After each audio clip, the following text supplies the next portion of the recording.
नमः संस्कृताय मित्रों, मैं डॉक्टर तन्वी सिंह अपने चैनल इटर्नल एडिसेंस क्लासेस पर आप सभी का स्वागत करती हूँ। आज हम काव्य शास्त्र में सबसे पहला संप्रदाय रस संप्रदाय को लेकर उपस्थित हुए हैं। तो आज की हमारी क्लास रस संप्रदाय पर आधारित होगी। तो अगर आप हमारे चैनल पर नए हैं तो हमारे चैनल को जरूर सब्सक्राइब करें ताकि आगे आने वाली वीडियो की नोटिफिकेशन आपको आसानी से मिल जाए। हमारे चैनल पे बहुत सारे वीडियो अपलोड कर दिए गए हैं, उनको आप जाकर देखिए। वो सभी वीडियो आपकी एग्ज़ाम की दृष्टि से बहुत ही महत्वपूर्ण साबित होंगे। तो चलिए आज ज़्यादा समय न नष्ट करते हुए हम सीधे आज की क्लास को स्टार्ट करते हैं। तो आज हम देखेंगे रस संप्रदाय। प्राचीन काल से ही रस परंपरा ने काव्य शास्त्रों को परिपूर्णता प्रदान की है। रस परंपरा यानी संप्रदाय को अधोलिखित वर्णन के आधार पर समझ सकते हैं। संस्कृत साहित्य में रस के सिद्धांत। सर्वप्रथम रस का वर्णन हमें भरत मुनि विरचित नाट्य शास्त्र के 6-7वें अध्याय में मिलता है। संपूर्ण नाट्य शास्त्र में विभिन्न स्थलों पर रीति, वृत्ति, प्रवृत्ति, गुण, अलंकार तथा नाट्य धर्मों आदि के प्रसंग में रस का महत्व स्थापित किया गया है। राजशेखर ने नंदिकेश्वर को तथा केशव मिश्र ने सौद्धोधनी को रस का प्रणेता माना है। भरत ने ब्रह्मा को विशेष महत्व दिया है और शारदा तनय ने विष्णु को। नंदिकेश्वर ने ब्रह्मा को नाट्य वेद की शिक्षा दी। रचना के अभाव में भरत को ही प्रथम प्रणेता स्वीकार किया जाता है। रस को अलंकारवादी, रीतिवादी, रसवादी तथा ध्वनिवादी सभी आचार्यों ने महत्व दिया है। अब हम लोग रस विषयक विभिन्न मतों को देखेंगे। इस विषय में विभिन्न विद्वानों के मत निम्नलिखित हैं। दंडी, इन्होंने गुणों को रस से संबंध स्थापित करते हुए रस के महत्व को स्वीकार किया है। उनका प्रस्तुत कथन रस युक्त मधुर वचन पुष्प रस के समान मादक होते हैं, अतः काव्य में रस एवं भाव निरंतर आवश्यक है। वामन, रस को गुणों के उत्कर्ष के हेतु वामन ने इसको मूल रूप माना है। उद्भट, प्रथम बार उद्भट ने रसालंकारों में समाहित को स्वीकार किया तथा नाटक में शांत रस की प्रतिष्ठापना की। रुद्रट, रसहीन समस्त काव्य को रुद्रट ने शास्त्र की श्रेणी में रखने का आग्रह किया तथा शांत और पेयस रसों को भी स्वीकार किया। आनंदवर्धन, इन्होंने ध्वनि को काव्यात्मा मानकर भी रस को प्रेरक तथा सार रूप माना। राजशेखर, इन्होंने काव्य पुरुष के रूपक के प्रसंग में रस को काव्यात्म रूप माना है। धनंजय, इन्होंने भी रस व्यंजना का विरोध करते हुए ध्वनि के स्थान पर रस को महत्ता प्रदान की है। निष्कर्ष रूप में हम कह सकते हैं कि रसाभिव्यक्ति के 4 साधन हैं अथवा रस के 4 अंग हैं। विभाव, नाट्यशास्त्र में विभाव के संबंध में भरत मुनि ने लिखा है, विभाव्यन्ते अनेन वांग सत्वाभिनया इति विभावा यथा विभावितम विज्ञात मिथ्यार्थंतरम। तात्पर्य यह है कि वाचिक, आंगिक तथा सात्विक अभिनय के सहारे चित्तवृत्तियों का विशेष रूप से विभाजन अर्थात ज्ञापन करने वाले हेतु, कारण अथवा निमित्त को विभाव कहते हैं। फिर है व्यभिचारी भाव। व्यभिचारी भाव, इन भावों को संचारी भाव भी कहते हैं। व्यभिचारी, विधन अभिधनचारी। वि का अर्थ है विशेष रूप से, अभि का अर्थ है और प्रति का अर्थ है चलने वाला। व्यभिचारी का अर्थ हुआ वे भाव जो अस्थाई भाव की ओर चलते हैं, गतिशील होते हैं या सक्रिय रहते हैं, जिससे अस्थाई भाव रस का रूप धारण कर ले। भरत मुनि ने 33 संचारी भावों का उल्लेख किया है। यद्यपि आधुनिक विद्वानों के अनुसार इस संख्या में न्यूनाधिक हो सकता है। 33 संचारी भाव निम्नलिखित हैं। निर्वेद, ग्लानि, शंका, असूया, मद, श्रम, दैन्य, आलस्य, चिंता, मोह, स्मृति, धृति, व्रीड़ा, चपलता, आवेग, हर्ष, जड़ता, गर्व, विषाद, औत्सुक्य, निद्रा, अपस्मार, स्वप्न, विबोध, अमर्ष, अवहित्था, उग्रता, मति, व्याधि, उन्माद, मरण, त्रास, वितर्क। अनुभाव, अनु का अर्थ है पश्चात, भाव का अर्थ है उत्पन्न होने वाला। अनुभाव, अनु का अर्थ है पश्चात, भाव का अर्थ है उत्पन्न होने वाला। इस प्रकार अनुभाव का अर्थ अस्थाई भाव के पश्चात उत्पन्न होने वाले अथवा रति आदि अस्थाई भावों को अनुभव कराने वाले भाव हैं। स्पष्टता आश्रय की बाह्य चेष्टाएं अस्थाई भावों के उद्बुद्ध हो जाने के उपरांत होती हैं तथा ये चेष्टाएं उद्बुद्ध अस्थाई भावों का भी अनुभव कराती हैं, अतः इन्हें अनुभाव संज्ञा प्रदान की गई है। इस प्रकार जो भावों के कार्य हैं अथवा जिनके द्वारा रत्यादि भावों का अनुभव होता है वे अनुभाव कहलाते हैं, लोक में जिसे कार्य कहते हैं। अस्थाई भाव,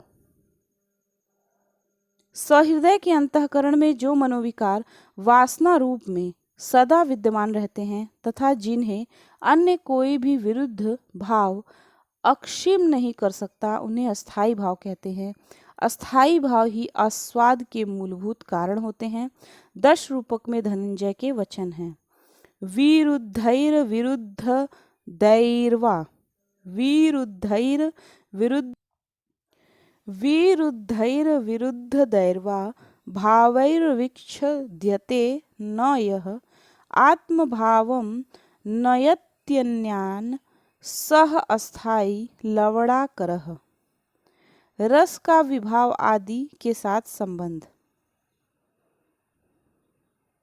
लौकिक कारण, कार्य और सहकारी कारणों को ही काव्य या नाटक में क्रमशः विभाव, अनुभाव तथा संचारी भाव के नाम से पुकारा जाता है, क्योंकि ये व्यक्तिगत संबंध को छोड़कर साधारणीकरण व्यापार द्वारा साधारण अर्थात सार्वकालिक एवं सार्वदेशिक रूप धारण कर लेते हैं। रस की प्रतीति तभी तक होती है जब तक विभाव आदि की प्रतीति रहती है। दूसरे शब्दों में विभाव आदि रस की प्रतीति में कारण कार्य रूपी पूर्वापर संबंध नहीं, अपितु दोनों प्रतीतियों के एकत्र समकालीन अवस्थान है। रसस्वादन की प्रक्रिया में यद्यपि विभाव, अनुभाव और व्यवचारी भाव खंडशः एक एक करके प्रतीत होते हैं, भले ही उनकी खंडशः प्रतीत त्वरित होने के कारण लक्षित न हो, तथापि रस प्रतीति में ये तीनों अखंड एवं संश्लिष्ट रूप में सहायक होते हैं। रस प्रतीति में विभाव आदि समान रूप से ही सहायक होते हैं। यही कारण है कि किसी रचना में विभावादि में से केवल किसी एक का वर्णन होने पर भी शेष दो भावों की समान रूप से अपेक्षा द्वारा स्वतः प्रतीति होने पर कदाचित रस चरणा संभव हो पाती है। व्युत्पत्ति की दृष्टि से रस शब्द रस धातु और अच प्रत्यय से निष्पन्न है, अतः व्युत्पत्ति कारक अर्थ के अनुसार रस की व्याख्या निम्न प्रकार की जा सकती है। रस्यते इति रसः अर्थात वह जो आस्वाद रूप में ग्रहण किया जाए। रसते इति रसः अर्थात वह जो प्रवाहमान प्रतीत हो। इस प्रकार रस में दो विशेषताएं निहित है, आस्वाद्यत्व एवं द्रवत्व। वेद, उपनिषद आदि में रस शब्द का प्रयोग तो मिलता है, पर काव्यानंद के अर्थ में नहीं। काव्य अथवा नाट्य में प्रयुक्त रस का प्राचीनतम विवेचन हमें भरत मुनि के नाट्यशास्त्र में प्राप्त होता है। भरत मुनि ने दृश्य काव्य को दृष्टिकोण में रखकर नाट्यशास्त्र में कहा है, विभावानुभाव व्यवचारी संयोगाद रस निष्पत्ति। अर्थात विभाव, अनुभाव, व्यवचारी भाव के संयोग से रस की निष्पत्ति होती है। वाचिक, सात्विक तथा आंगिक अभिनय के सहारे चित्त वृत्तियों का विशेष रूप से विभावन अर्थात ज्ञापन करने वाले कारण विभाव कहलाते हैं। विभाव, अनुभाव, संचारी भाव और अस्थाई भाव चारों ही रस के कारण होते हैं तथा ये दो प्रकार के होते हैं, आलंबन और आश्रय। जिसमें भाव जागृत होते हैं उसे आश्रय कहते हैं तथा जिसके कारण भाव जागृत होते हैं उसे आलंबन कहते हैं। भावों को उद्दीप्त करने वाले तत्व को उद्दीक्षिपन भाव विभाव कहते हैं। व्यवचारी एवं संचारी भाव वे हैं जो प्रसंगवश उत्पन्न हो जाते हैं। ये मूल भाव को और अधिक दृढ़ बना देते हैं। भरत मुनि की परिभाषा से स्पष्ट होता है कि रस अपने अंदर समाहित करना है, अर्थात आस्वाद का विषय है। रस सूत्र में भी इस तथ्य का उल्लेख है, किंतु रस कैसे घटित होता है, रस क्या है, इसका स्वरूप क्या है, इस बारे में कुछ नहीं कहा गया है। रस के स्वरूप का विस्तृत विश्लेषण करने वाले आचार्य अभिनव गुप्त हैं। उन्होंने रस को आनंद रूप माना है। आनंद वस्तुतः आत्मा का धर्म है, वह विषय वस्तु में नहीं रहता। अभिनव गुप्त ने उस प्रक्रिया का उल्लेख किया है तथा विचार किया है जिसमें काव्य वस्तु आत्मानुसंधान तथा संविद्धि श्रांति में सहायक होती है। अब रस के भेद देखेंगे हम। मुख्य रूप से रसों की संख्या 9 मानी गई है। श्रृंगार रस, हास्य रस, वीर रस, भयानक रस, करुण रस, विभत्स रस, अद्भुत रस, रौद्र रस एवं शांत रस। प्रत्येक रस के अस्थायी भाव, आलंबन, उद्दीपन, अनुभाव, संचारी भाव आदि का परिचय दिया जा रहा है, क्योंकि इन्हीं से रस स्वरूपतः परिपुष्ट होता है। सबसे पहले देखेंगे श्रृंगार रस। यह 2 प्रकार का होता है, संयोग श्रृंगार और विप्रलंब श्रृंगार। संयोग श्रृंगार अस्थायी भाव रति, आश्रय एवं आलंबन नायक नायिका, उद्दीपन परकीय, वसंत चंद्र एकांत, केली कुंज उद्यान, कोकिल भ्रमर, पुष्प सखी सखा चित्रपट, अवलोकन स्वकीय, सौंदर्य उत्कृष्ट गुण, समान्वय इत्यादि।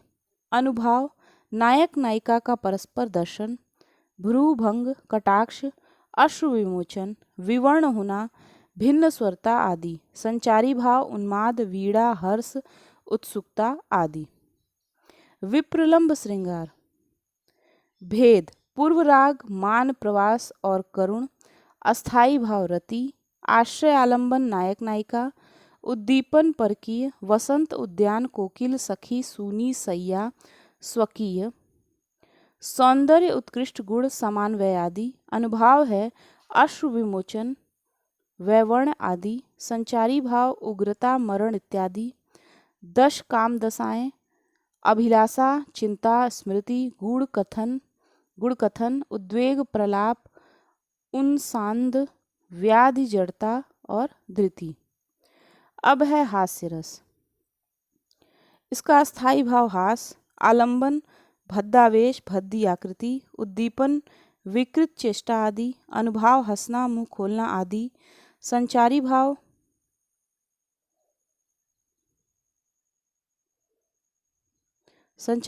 निद्रा, अवहित्था, हर्ष आदि।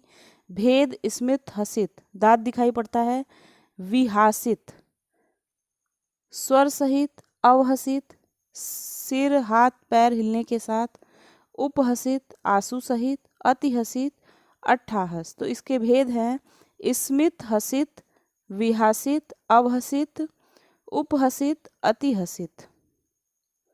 फिर है वीर रस। वीर रस का स्थायी भाव उत्साह है, आलंबन शत्रु प्रतिद्वंदी दीन याचक, तीर्थ पर्वादि। उद्दीपन विपक्षी का उत्साह प्रदर्शन, ओजपूर्ण वचन, दुखावस्था याचक की दीनावस्था इत्यादि। अनुभाव रोमांच, गर्वयुक्त वाणी, आदर सत्कार, दयापूर्ण शब्द। संचारी भाव उत्कंठा, हर्ष, गर्व, धृति, स्मृति, असूया, आवेग, दया आदि। भेद हैं इसके युद्धवीर, दानवीर, धर्मवीर, दयावीर एवं पांडित्यवीर। तो कितने हो गए? 1 2 3 4 5। फिर है भयानक रस। भयानक रस का स्थायी भाव है भय, आलंबन है अंधेरा, सिंह, सर्प, व्याघ्र, हिंसक प्राणी, शमशान, भूत प्रेत की आशंका, बलवान शत्रु, निर्जन स्थान इत्यादि। उद्दीपन है असहाय अवस्था, हिंसक जीव की चेष्टा, निर्जनता, विस्मयोत्पादक ध्वनि आदि। अनुभाव है कंप, स्वरभंग, भागना, ही करना, वैवर्ण्य रोमांच, स्वेद, करुणापूर्ण वाक्य। संचारी भाव है आवेग, चिंता, त्रास, अपस्मार, जुगुप्सा, ग्लानि, शंका, दीनता इत्यादि। अब है करुण रस। करुण रस का स्थायी भाव है शोक, आलंबन इष्टनाश एवं अनिष्ट प्राप्ति, मृत व्यक्ति अथवा नष्ट वस्तु, पराभव, बंधु विनाश, प्रिय वियोग, वध, बंधन, अपघात, पलायन, आपत्ति इत्यादि। उद्दीपन दाह कर्म अथवा मृत व्यक्ति को संबंधित घटनाएं, प्रिय वस्तु, स्मरण, तत्संबंधी वस्त्र, आभूषण, चित्त और घटनाएं।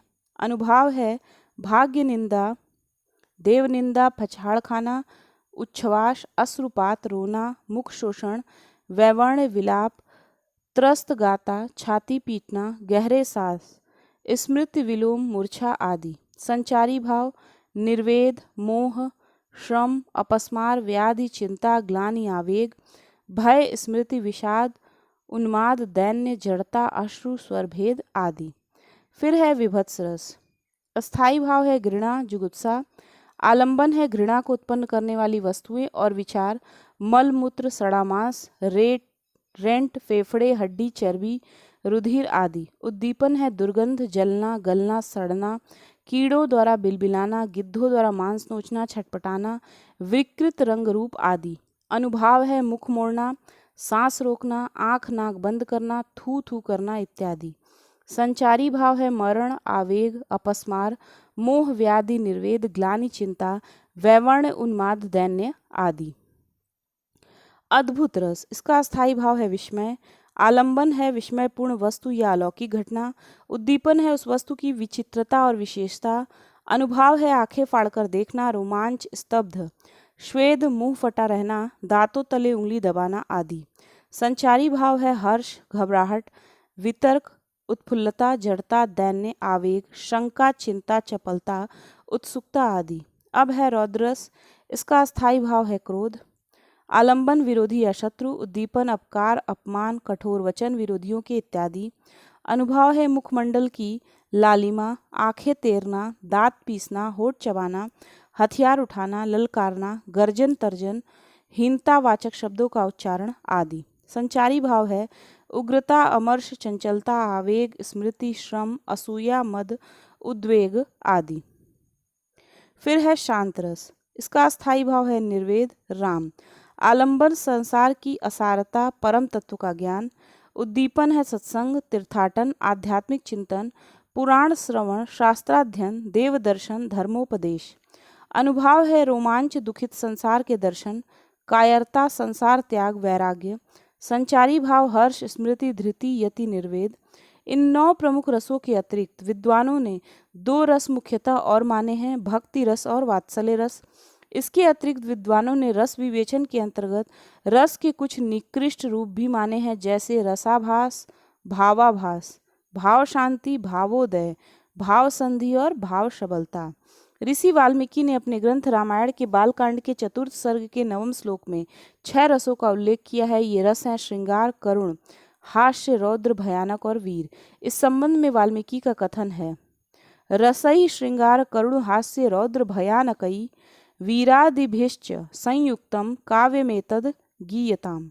भरत मुनि ने श्रृंगार, रौद्र, वीर और विभत्स ये 4 मूल रस माने हैं और 4 अन्य गौड़ रस जो कि उनसे उद्भूत हैं। ये क्रमशः हैं हास्य, करुण, अद्भुत और भयानक।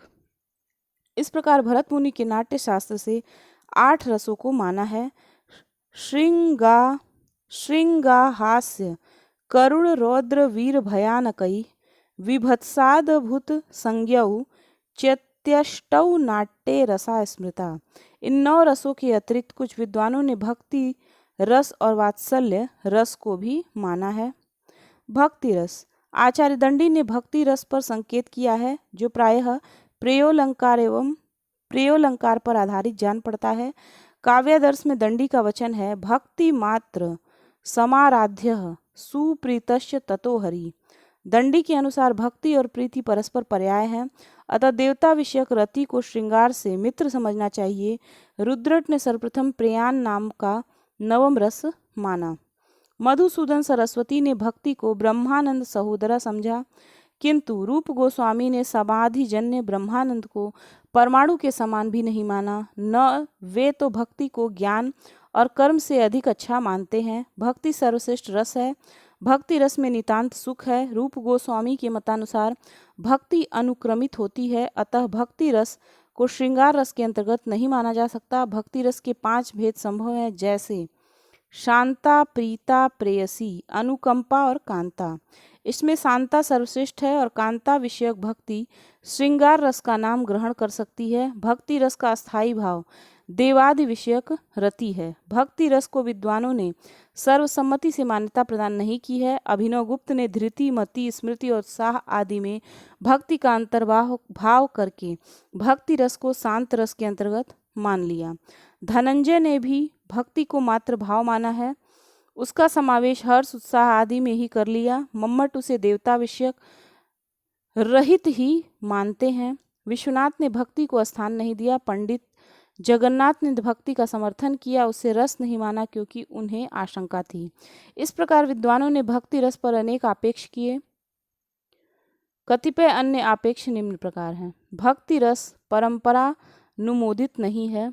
भक्ति को भाव मान लेना उचित है। भक्ति उत्कृष्ट नहीं है क्योंकि यह निर्जीव मूर्ति के प्रति निवेदित होती है। यह मूल भाव नहीं है, यह व्यापक भी नहीं है। इसमें से सर्वप्रथम आपेक्ष नितांत निराधार है क्योंकि साहित्य और समाज निरंतर परिवर्तनशील है और परिवर्तन के साथ ही नवीन मतों की प्रतिष्ठा भी हो सकती है। वात्सल्य रस। आचार्य विश्वनाथ ने वत्सल या वात्सल्य को दसम रस माना है। इनमें पूर्व इसका उल्लेख रुद्रट कर रहे थे और उद्भट ने इसे अलंकार माना तथा इसको भाव की श्रेणी में स्थान दिया। भामा और दंडी ने इसे प्रेम का उत्कृष्ट अर्थात प्रियतर रूप माना, जबकि दंडी ने इसे श्रृंगार के तुल्य बताया। यदि श्रृंगार का अस्थायी भाव रति है तो वत्सल का अस्थायी भाव प्रीति है।